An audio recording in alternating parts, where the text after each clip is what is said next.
Life is often so busy, taking us here, there, seemingly everywhere. When you aren't able to make it to church, we hope you are fed and nourished by listening to the preaching of God's Word wherever you are at the moment. In the meantime, take care and God bless. So many of the selections that Tim puts together with everyone are so good that they're standalone. I just want you to know that from all my years of doing this, is that every once in a while you will have a vocal selection that hits it. But we always have a hit. So, being it's about generosity, thank you, Matthew, thank you, Hannah, thank you, everyone, thank you, Tim. One more round of applause.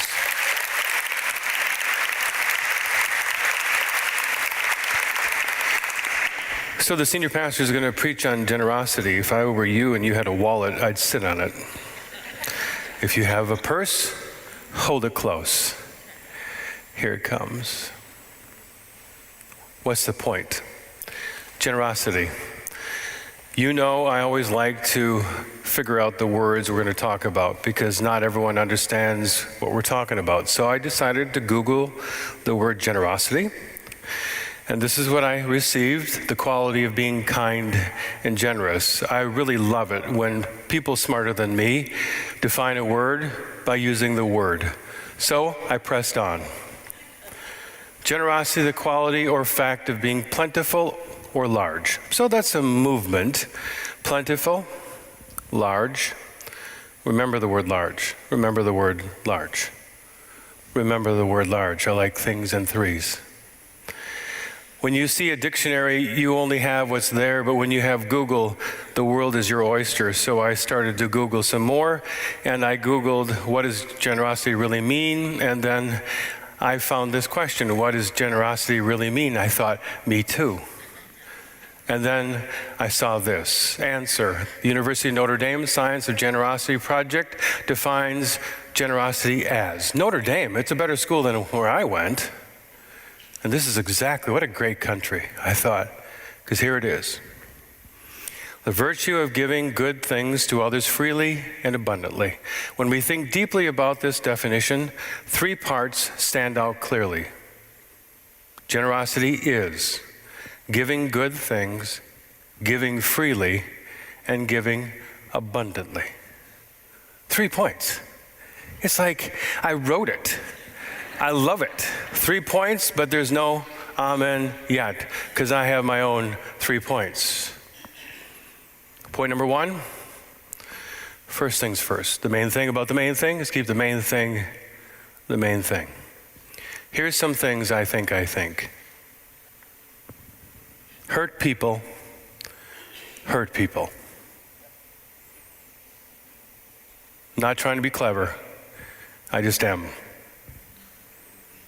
Hurt people hurt people. Our mommy and daddy issues, we need to resolve them for mommy and daddy, for us. But also, when we don't resolve said issues, we are a weapon of mass destruction. Hurt people hurt people. When we don't have our ducks in a row, when I don't get over my issues with whomever, I take it out on other people. Also those people who have it figured out, and I'm resentful because they do. I also think that loved people are more outwardly loving toward others. I often will say a paradigm, he or she was held not enough or too little, and most of us are not in between. But people who feel genuinely loved by God, by their family, by their people of their origin, or by their friends are more outwardly loving because they know how the system feels and goes. You with me? The best way to get friends is to be a friend. When someone says, I don't have any friends, that's probably partly because maybe they give a vibe. How do I know? I'm an introvert. I might give a vibe that I'm just fine because I'm just fine. But maybe I'm not just fine. Maybe I'm just an introvert and I don't know how to go into a party. I've never been able to go into a party and say, ta-da, I'm here. I go in and say, when is this over? Can it be soon? So maybe I don't have as many friends because of how I'm made, but at least I want to try. Vis-a-vis what we're talking about. When it comes to generosity, realizing this one truth changes everything. Here it is. This is worth it for you to listen. Ready? Boom. Everything we have is a gift from God. In one way or another. Might be a roundabout way, but when you believe that you are created and sustained and redeemed by God, you believe in your heart, when you're generous, that everything came to you somehow through God. Somebody a lot smarter than myself, Brennan Manning, puts it this way. While there is much we may have earned, our degree and our salary, our home and a garden, a Miller Lite and a good night's sleep, all this is possible only because we have been given so much. Life itself, eyes to see and hands to touch, a mind to shape ideas, and a heart to beat with love. I love that he throws in Miller Lite. It's not a Heineken or IPA, but you get the point. But most of us, myself included, a lot of school, a lot of elbow grease, nice house, a lot of stuff, and places to put it. It's because we worked really hard and we're really worthy. Or everything we have somehow is a gift from God. Here's a list that I compiled. This is what you and I get in bunches every day. Love, grace, mercy, compassion, hope, strength, and 5 million chances to get something right from God. Every single day. This is what we get, first things first, from God. Look at this list, and that embodies Christ's love for us. And it's infused into us as if we have an IV every day. Point number 2, the most generous people I've ever met. I love stories. Whenever I run out of my stories, I'm going to retire. I promise. Not quite yet. I went to Africa. My last congregation, Mount Calvary Lutheran Church in Egan, was the last church in the St. Paul area synod to partner with a congregation. It wasn't my fault, it wasn't their fault, but we got to it sooner or later. One of the greatest things about St. Paul area synod is that every congregation in that synod partners with a church in Africa. I will be a little bit critical. The Minneapolis Synod says, pick something. There's nothing unifying about it.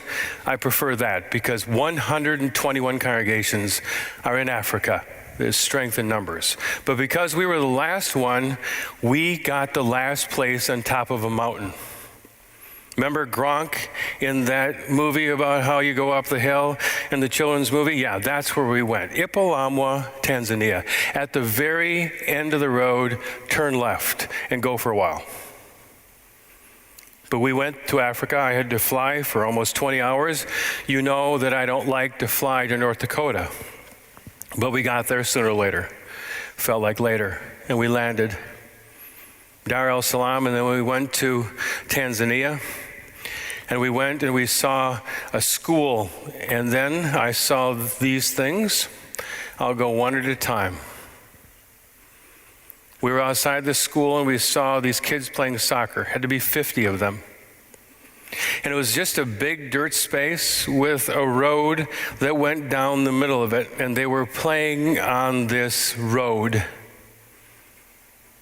And every once in a while a truck would come by and would honk, and then they would disperse like sheep. And they would wave to the truck driver. And then they would go back to where they were. Our kids have an artificial turf with lights, or by flying cloud, they have these great green places where they still water, because we wouldn't want to play on parched turf, but they're playing in the middle of a road. Sharing shoes.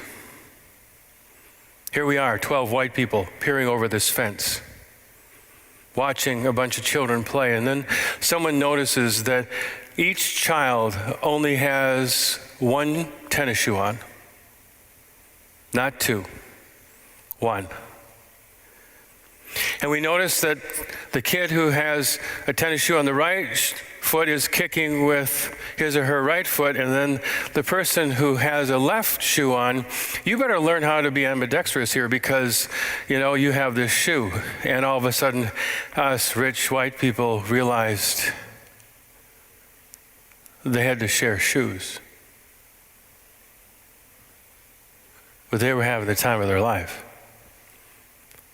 All of a sudden, we started talking with one another because St. Paul told us to bring flip-flops. So we brought about 150 flip-flops, and we were thinking, why did we bring them flip-flops? They need Nikes.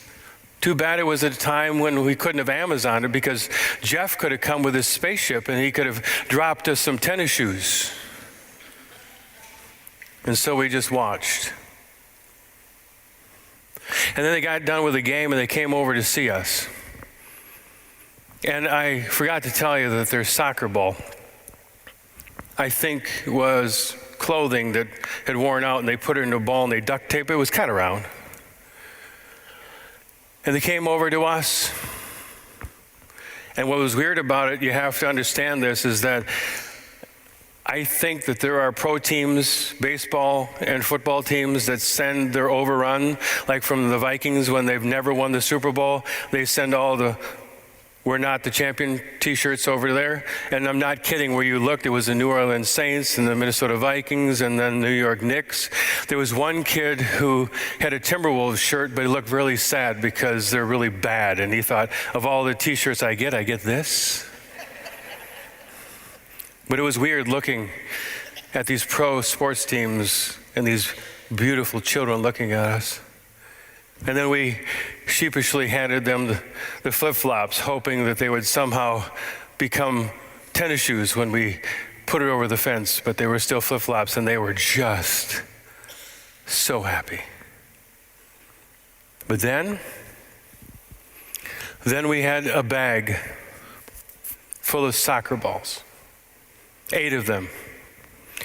And we said, here's a bag, and we threw it over the fence, and they started to see the soccer balls. And I'm not kidding, I'll try to not lose it here, because frankly, in my life, outside my family, they saw those soccer balls, and it's like we gave them just what they dreamed of. I'm not kidding. All 50 of those kids scaled that fence, and they attacked us with hugs. They grabbed your legs and your knees and your torso and your arms, and it was a 5-minute hug. For me, as 100% Norwegian, it became awkward because it didn't end. But I was weeping because it was just exactly what they wanted. And they weren't thinking that this is great because we're so poor. They didn't know it. They just didn't know it. And then we went to Ipalamwa and the top of the mountain, and we got there to the village and their favorite toy. Let me describe it to you. If you take a bicycle rim and you take off the rubber and you have the steel rim, and then you find a stick, and you put the stick on that rim and you run around the village. How hard can it be? I tried it. I wish I hadn't. The most awkward thing you've ever seen in your life. They laughed. I was popular. Our children want a 3rd or 4th monitor to go with their Xbox. I'm not saying you're wrong. I live the same life you do. You think I'm not authentic? Listen more carefully. I need a new controller. I need a new keypad that's intuitive. Really? How about go play outside, intuitively speaking? They had the best toy in the world. Why they giggled when they saw a picture of a friend on a flip-out screen? Dawn was our photographer. She had this wonderful camera. And I just want you to listen here because this is so profound. It took us a while to figure this out, but she kept on taking pictures. So 3 kids had their picture taken, and then she would flip the screen to them so they could see it. With me? These 3 kids looking at the picture. You know what they did? They looked at their friend and they pointed to the picture and then they giggled. Now, maybe you're smarter than I am because you're not 100% Norwegian. You know what Dawn figured out, and Dawn is a very, very good lawyer. You know what she told us? Do you notice that no one is pointing to themselves? You know why? Because there are no mirrors in the village. They don't know what they look like. And you know what? They're all beautiful and they know it. Because they don't spend so much time looking in a mirror. And I thought, they have so little, yet they have so much. No, I'm not done. This was awesome. Meal for kings and queens. We sent out thousands of dollars ahead of us so we could eat. Because we didn't want to eat what they eat. I mean, we took a little bit of it, right? But who from a church is going to go and not have the good food? So we sent monies ahead of time, and they prepared 3 meals a day. But we also were told by the bishop that just to give us special treats, the villagers sacrificed their own chickens to make sure that we had some of their indigenous dishes. They didn't have many chickens, by the way. And they gave them to us. And it was a parsonage. Now, I grew up in parsonages, and I would never live in this parsonage. It was basically a big shack, but there were people, the pastor and his wife and children slept there, but also a few select other people. And when we came, they all slept somewhere else in a different village, and some people slept outside because we were going to sleep in their beds. And I remember the pastor's wife in particular. She prepared the meals, and it was gourmet done. She did so many things.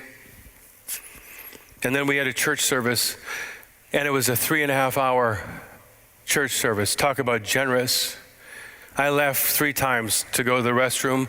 I hear that they mocked me about leaving 3 times. I have an attention span that doesn't work either. 3.5 hours. It was great, at least the parts that I saw. But I also noticed that the soloist that day was the pastor's wife. And she was singing, and she was so happy, even though I know she worked so hard, and I almost forgot. An act of generosity and thoughtfulness and kindness that I will never, ever forget. There is that pastor's wife singing after she spent all those days and nights cooking. Well, I woke up early that morning and I was looking for coffee. It's harder to find coffee in Ipalama, Tanzania. You don't have a Keurig. And so I was going to go into the pantry that I had kind of realized there was a curtain, and I was going to find some instant coffee because I had to preach that day through an interpreter. And before I opened up the curtain, I saw that there was a foot sticking out on the dirt floor. And I wanted to make sure that the person was all right, but I also had to make sure that I got some coffee. So I thought it was in there, so at least I could do both at the same time. And I gently opened it up, and I saw the pastor's wife asleep on the dirt floor in this little pantry. But every time I saw her, she had a smile from ear to ear, and she would do it all over again. Now, I share this with you because I think about her. Think about her. All she did was give and give and give and give, and she stood in front and she sang, and she was one of the happiest people I've ever met, one of the most generous people. And I thought, may I keep that in my mind, in my life, and how much more can I give than I do? How much more can you do than you do? Even with a smile on your face, as she did. Point number 3, the greatest gifts one can ever give are the gifts of time, care, and attention. You know what we tend to do is if we have enough money, more money than we have time, we write out a check. But I challenge you to write out a check to a food shelf or a soup kitchen and or go down and actually ladle some soup and tell me later which one made a difference to your heart. Perhaps both, yes, is the right answer. I'll try not to be too specific because I don't want to out anyone, but in one of my schooling experiences post-high school, I got to know a kid whose mom and dad and grandparents are some of the richest people in the land. And I went to their house and their other house and their other house that had a house. But I also know when you talk about being rich, this young lad had a lot of stuff. But I really don't know if he was paid attention to very much. I know he had a nice car, and everyone wanted to borrow his car, especially when I thought about my car. I had a car that at the time was about 14 years old, and the windows kind of didn't work. And I knew something was amiss when my father gave it to me, and my mother was standing there with kind of a little smile on her face, and my dad said, well, when this car was created 14 years ago, there was a mishap at the paint. It's kind of blue, it's kind of purple, it's kind of gray, it's just a mess. But it works. And I thought, thank you. And it works. So whenever possible, I would ask my friend if I could use his car because it's nicer than the cars that I have even to this day. But I wouldn't change places with my friend at all because the greatest gifts one can ever give are the gifts of time, care, and attention, not nice wheels. Taking time to converse and discuss and talk and listen. This week I want you to think about it, and I know that there are some of you who live alone, but you can also call your friend, you can FaceTime them. But for those of you who are married, for those of you who have a partner, for those of you who have kids, one of the things I've realized in all my counseling with other people is that if we don't have this, the time to converse and discuss and talk and listen, for the most part, what happens, my friends, is when it hits the fan or the wheels fall off, then we try to talk and discuss and listen, but it's actually cart and horse, and it's not where it should be. Highs and lows are still good, even when you're old and you're married, and say, what was the good part of your day? And again, you can do this with a friend. There are people I know, and there are times when I get a text from one of my kids in my own house. You gotta be kidding me. You come and you talk to me. Because I figured out that every time you think you're in trouble or you think I might want to discuss something, you text it. You look me in the eye. That we don't converse and discuss and talk and listen in politics, in life, in parents. Really, we just don't. But be generous in conversation. 8 out of 10 people who come to me and have problems with their marriage, it's this stuff. 30 years, I can tell you, it's this stuff. Don't feel like talking. Well, good luck. Because sooner or later, you're going to have to talk. It'll be good if you're good at it. Show up, support, cheer, and be informed. Had a couple funerals lately. 57-year-old guy, 2 guys in their 70s. You know what I realized this week is I remember the people who sat and talked with me. You know what the highlights were for all these families, every single one of them? Dad and Grandpa, in this case, always showed up, always supported, always cheered, and was informed. One grandpa in particular would show up early to be in the front row just so I had a good seat. Never missed a game. Of all the things I talk about in my life, my parents, my father, my mother, If I was playing a softball game or a baseball game in Missouri, my mom would say to my dad, "We're going to Missouri." They never missed a game. I'd play 6 nights a week when I went to graduate school in softball. Sooner or later, the people who were there, the players, were like, "Is there something wrong with your mom and dad? Because they're always here." But I can tell you, of all the things I perhaps didn't get from some factions of my life, the fact that my mom and dad were always in the stands, always at my concerts, always guaranteed that a part of me was going to be healthy. You can look it up. I Googled it. President Obama, when he was president for 8 years, rarely missed parent-teacher conferences.